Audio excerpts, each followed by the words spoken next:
프란치스코 교황 선종 이후 전 세계에서 추모 물결이 일고 있습니다.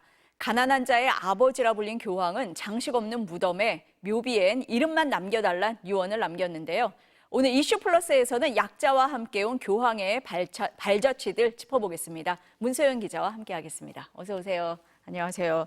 먼저 교황의 장례식 일정 나왔죠? 네, 그렇습니다. 그 장례식은 현지 시간으로 26일 오전 10시에 성 베드로 대성당 광장에서 엄수가 될 예정입니다. 어제 목간에 안치된 교황의 모습이 공개가 됐는데요. 오늘부터는 성 베드로 성당으로 옮겨져서 일반인도 조문을 할 수 있을 것으로 보입니다. 천주교 서울대교구도 명동 성당에 분향소를 마련을 했습니다. 어제 비가 많이 내렸는데요. 그럼에도 불구하고 이제 추모 행렬이 끊이질 않았습니다. 이들의 기억 속 교황은 이제 권위적이지 않은 어른이자 이웃이었습니다. 들어보겠습니다. 노숙자들하고 같이 밥을 먹는다는 그런 말을 듣고 제가 감동을 받았어요. 저도 한 번씩 가서 먹지만은 그 교황님이 거기 가서 식사를 하신다는 말 듣고 제가 놀랬죠. 동성 커플 축복을 허락해 주신다던가 사생아 세례를 허락해 주신 것 같은 약자를 먼저 챙기시는 모습이 많이 기억에 남습니다. 2014년에 세월호 아픈 마음 잘 감싸주시고 또 아픈 사람들 기도해 주시고 그런 모습이 이 교황이 안치된 목관, 여기에도 간소한 장례를 원하는 교황의 뜻이 담겼다. 그렇게 얘기를 하던데요. 네, 그렇습니다. 그러니까 원래 이제 역대 교황의 장례식에는 삼나무관과 이제 아연관, 참나무관 이렇게 삼중으로 만들어진 관을 썼는데요. 프란치스코 교황의 관은 이제 아연으로 덧댄 목관 하나만 사용을 한 것으로 알려졌습니다. 원래 이제 교황 장례 절차는 책 한 권 분량에 달한다고 할 정도로 이제 세세하고 복잡한 절차가 있었는데요. 프란치스코 교황은 그동안 자신의 장례에 대해서 품위 있으면서도 간소하길 바란다고 여러 차례 밝혀왔습니다. 작년 11월에 이제 이런 내용이 담긴 교황 장례 개정 전례서가 나왔는데요. 이에 따라 이번에 이제 이렇게 소박한 목관에 시신이 안치가 됐고요. 관에 안치가 된 채로 이제 일반인 조문까지 이루어지게 됐습니다. 그래서 조문 풍경도 좀 바뀔 거다 이런 전망이 나오는데요. 이제 예를 들어서 전임 교황인 베네딕트 16세의 경우에는 시신을 이제 관에 안치하지 않고 그 대성당 내부에 안치된 그 허리 높이의 관대 위에서 시신을 이제 비스듬히 눕힌 상태로 일반인 조문이 이루어졌었습니다. 하지만 프란치스코 교황은 이제 생전 뜻에 따라서 성 베드로 광장 바닥에 관이 놓인 상태에서 조문이 이루어질 예정입니다. 좀 따뜻하다 이런 생각이 들기도 합니다. 유언도 마찬가지네요. 보니까 로마 성당의 지하에 특별한 장식 없이 묻어달라. 이게 유언 내용입니다. 네, 그렇습니다. 교황청은 이제 프란치스코 교황이 지난 2022년 6월 29일 작성한 유언을 공개를 했는데요. 이제 유언에 따르면 로마의 그 산타마리아 마조레 대성전 지하에 묻어달라고 요청을 하면서 도면까지 첨부를 해서 무덤의 위치를 정확히 지정을 했고요. 또 무덤은 단순해야 하며 특별한 장식 없이 묘비에는 오직 자신의 이름만 적어달라 이렇게 부탁을 남겼습니다. 이제 무덤 조성에 드는 비용까지 미리 신경을 썼는데요. 이제 익명의 한 후원자가 부담하도록 이미 조치해뒀다고도 밝혔습니다. 그 대부분의 전임 교황은 사후 이제 바티칸 성 베드로 성당에 안장이 됐습니다. 이렇게 바티칸 외부에 안치되는 교황은 1903년 레오 13세 이후 122년 만에 처음이라고 합니다. 지금 문 기자가 얘기할 때 교황이 묻힐 성당, 산타 마리아 마조레 성당 네, 이렇게 얘기를 했습니다. 네. 어떤 곳이에요? 네, 이곳은 이제 교황이 재임 기간 동안에만 100차례 넘게 이 성당을 찾아서 기도를 했을 정도로 각별한 애정을 갖고 있는 곳이라고 합니다. 이 성당은 이제 432년경에 지어졌고 로마 내에서 그 성모 마리아에게 봉헌된 첫 성당입니다. 성당에는 7명의 역대 교황이 안장돼 있는데 이제 이번에 교황이 묻히는 것은 356년 만이라고 합니다. 그 교황이 정해놓은 묘지 자리는요, 이전에 그 촛대 보관실로 쓰던 이제 소박한 공간이라고 하는데요. 또 보관실 양옆으로는 죄를 고하는 고해소가 있다고 합니다.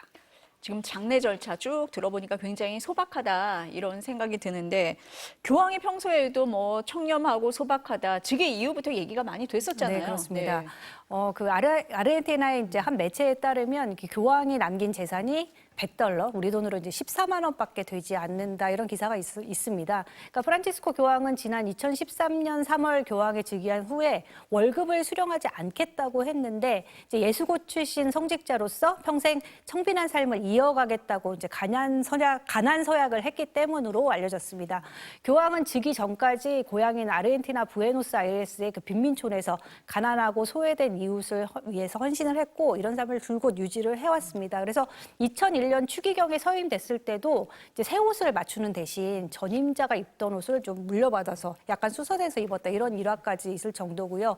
이후에도 이제 작은 아파트에서 살면서 추기경에게 배정된 고급 승용차가 아닌 지하철 같은 대중교통을 이용했다고 전해지고 있습니다.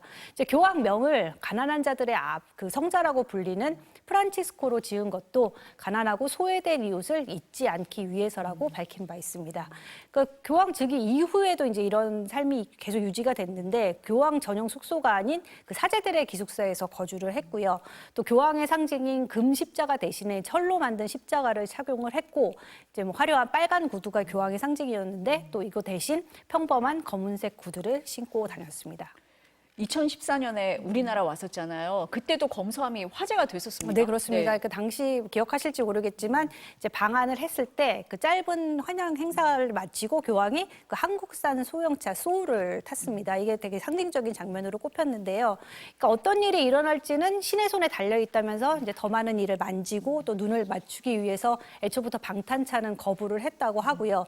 숙소 역시도 이제 특급 호텔이 아닌 서울 종로의 교황청 대사관에 머물렀습니다.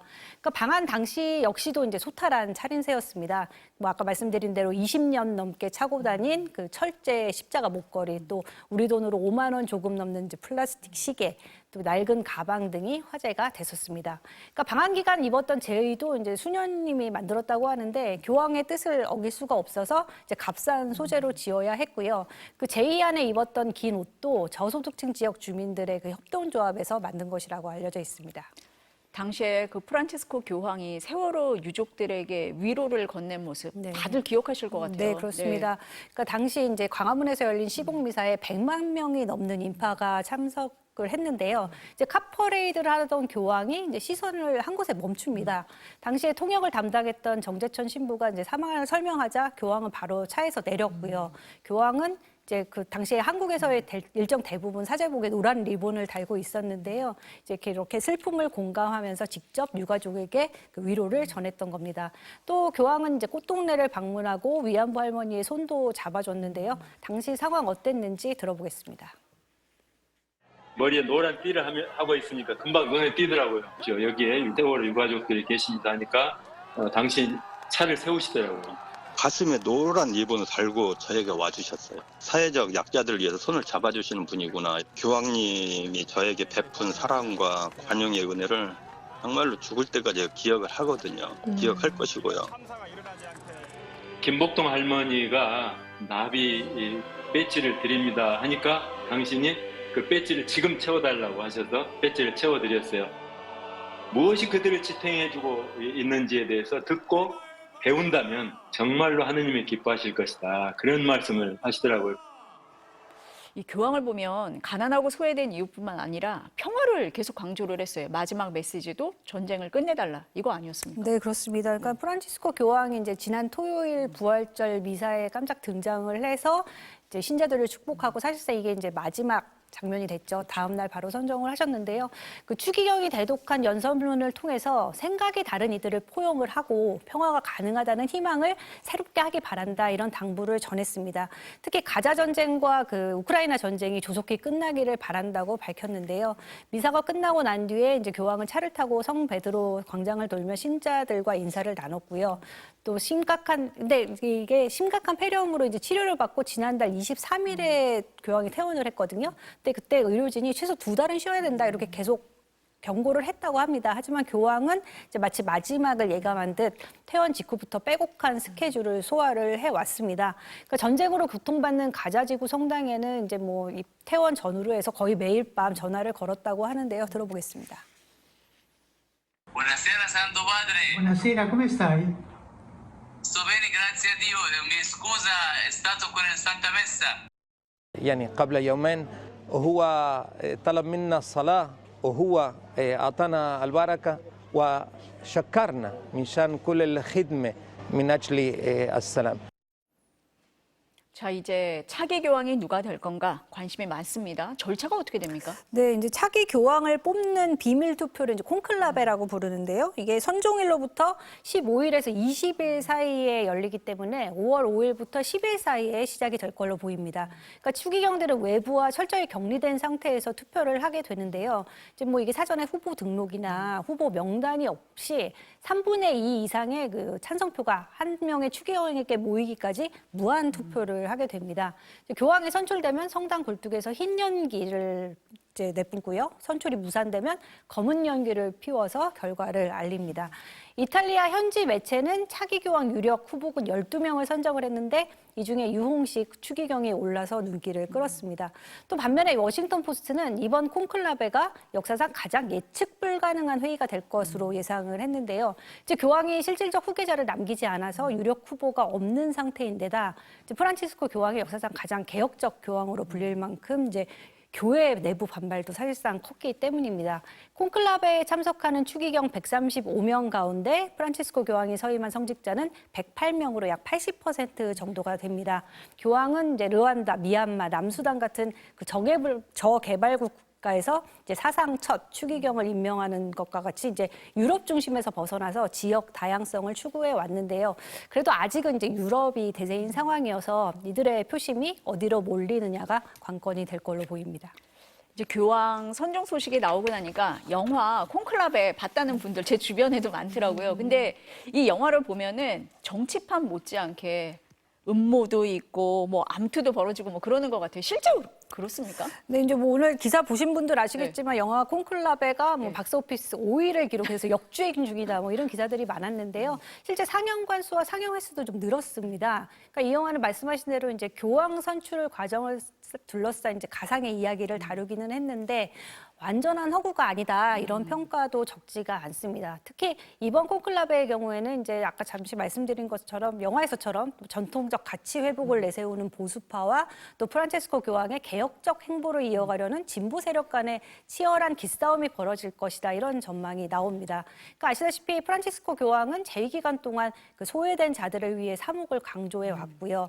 또 교도소를 찾아서 수감자들의 발을 씻기고 또 카톨릭 사제가 동성애 커플을 축복할 수 있게도 허용을 해줬습니다. 또 교황청 장관 자리에 처음으로 여성을 임명하는 등 이제 개혁적 행보를 보여왔습니다. 이 밖에도 이제 반이민 정책을 놓고 트럼프 정부와 충돌을 해왔고요. 기후 변화에 대해서도 적극적인 목소리를 냈습니다. 그래서 이런 교황의 행보에 반대하는 목소리가 높았고요. 이 때문에 다시 보수 성향의 교황으로 추기경의 표심이 몰릴 수 있다 이런 관측도 나옵니다. 특히 이제 미국의 보수적 가톨릭 신자들과 갈등이 깊었는데요.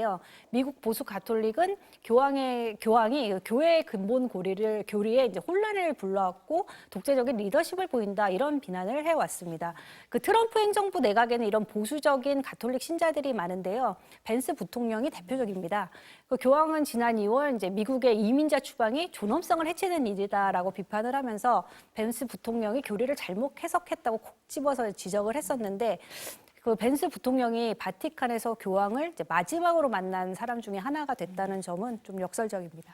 지금 말씀을 들어보니까 미국하고 갈등도 있었고 트럼프 대통령하고 뭐 썩 좋은 관계도 아닌 것 같은데 장례식에 트럼프 대통령 부부가 온다는 겁니까? 네, 그렇습니다. 네. 그러니까 트럼프 대통령이 부인 멜라니아 여사와 함께 참석하겠다고 밝혔는데요. 바티칸 방문이 이렇게 성사가 된다면 트럼프 2기 취임 이후에 첫 해외 방문이 되는 겁니다. 그러니까 교황은 2016년 트럼프 당시 그 후보 시절이었죠. 그 멕시코 국경선에 이제 장벽을 세우는 공약에 대해서 다리를 건설하지 않고 장벽을 건설하려는 이는 그리스도인이 아니다 이렇게 강하게 비판을 했었는데요. 아이러니하게도 이제 트럼프의 재집권 후 첫 외국 방문지가 이렇게 여러 현안에서 이제 반목을 거듭했던 교황의 장례식장이 된 겁니다. 교황과 트럼프는 2017년 바티칸에서 30여 분과 면담을 한 적이 있었어요. 이때 기념사진에서 이제 활짝 웃는 트럼프와 냉엄한 표정의 교황이 대비돼서 이제 화제가 된 적도 있었습니다. 다만 이제 그 멜라니아 여사가 독실한 가톨릭 신자로 알려졌었는데요. 당시에 교황은 이제 묵주를 건네면서 따로 축복 기도를 했다고 합니다. 그래서 이번 장례식 참석도 멜라니아의 중재가 있었지 않았겠느냐 이런 해석도 나오고 있습니다. 이 밖에도 장례식에는 이제 프랑스 마크롱 대통령을 비롯해서 뭐 젤렌스키 우크라이나 대통령 같은 이제 전 세계 정상들이 참석을 해서 그 전쟁 당사자들, 중재자들이 다 한 자리에 모이게 되는 셈인데요. 교황의 장례식에서 이들이 이제 평화, 그 교황이 생전에 강조했던 평화를 얘기할 수 있을지 관심이 쏠리고 있습니다. 제발 평화를 얘기했으면 좋겠습니다. 네, 오늘 말씀 여기까지 듣겠습니다. 감사합니다.